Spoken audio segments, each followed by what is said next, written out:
ಆಗಿದೆ. ಈಗ ನನಗೊಂದು ಇಂಟ್ರೀಮ್ ರಿಪೋರ್ಟ್ ಕೊಟ್ಟಿದ್ದಾರೆ ತಹಶೀಲ್ದಾರರು. ಆ ಪ್ರಕಾರ ಈಗೆಲ್ಲ ಸರ್ವೆ ಐಡೆಂಟಿಫೈ ಮಾಡಿದ್ದಾರೆ.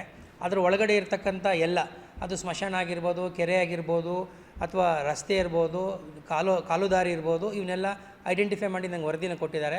ಈಗಾಗಲೇ ನಾನು ಅವ್ರಿಗೆ ಡೈರೆಕ್ಷನ್ ಕೊಟ್ಟಿದ್ದೀನಿ. ಅದು ಸಂಪೂರ್ಣವಾಗಿ ತೆರವುಗೊಳಿಸಿ ಅದನ್ನು ಸಂಬಂಧಪಟ್ಟ ಇಲಾಖೆಗಳಿಗೆ ಅದನ್ನು ನೀವು ಹಸ್ತಾಂತರ ಮಾಡಬೇಕು ಅಂತ ಹೇಳಿದ್ದೀನಿ. ಪ್ರಾಯಶಃ 30ನೇ ತಾರೀಕು ಒಳಗಡೆ ಆ ಡೇಟು ಕೂಡ ಇಟ್ಕೊಂಡಿದ್ದಾರೆ ಅಂತ ಒತ್ತುವರಿ ಅಲ್ಲ, ಅದು ಅವ್ರ ಒಳಗಡೆ ಇದೆ. ಅದು ಒತ್ತುವರಿ ಪ್ರಶ್ನೆಯಿಂದ ನೀವು ತಗೊಳ್ಳೋದು ದೊಡ್ಡ ಎಕ್ಸ್ಟೆಂಟ್ ತೊಗೊಂಡಾಗ ಅದು ಬರುತ್ತೆ. ಆದರೆ ಅವರು ಒತ್ತುವರಿ ಮಾಡ್ಕೊಳ್ಳೋಕೆ ಅವಕಾಶ ಇಲ್ಲ.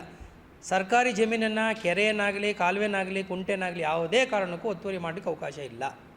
ಅದನ್ನು ಬಿಡಿಸ್ತೀವಿ. ಈಗ ಆಲ್ರೆಡಿ ಐಡೆಂಟಿಫೈ ಆಗಿದೆ, ಮಾರ್ಕ್ ಆಗಿದೆ, ಪಾರ್ಷಿಯಲಾಗಿ ಮಾಡ್ಕೊಂಡಿದ್ದಾರೆ, ಗುರುತು ಮಾಡ್ಕೊಂಡಿದ್ದಾರೆ. ಇವತ್ತು ನೋಟಿಸ್ ಕೊಡ್ತಾ ಇದ್ದೀನಿ ಸರ್ ಅಂತಲೂ ಕೂಡ ನನಗೆ ಹೇಳಿದ್ದಾರೆ.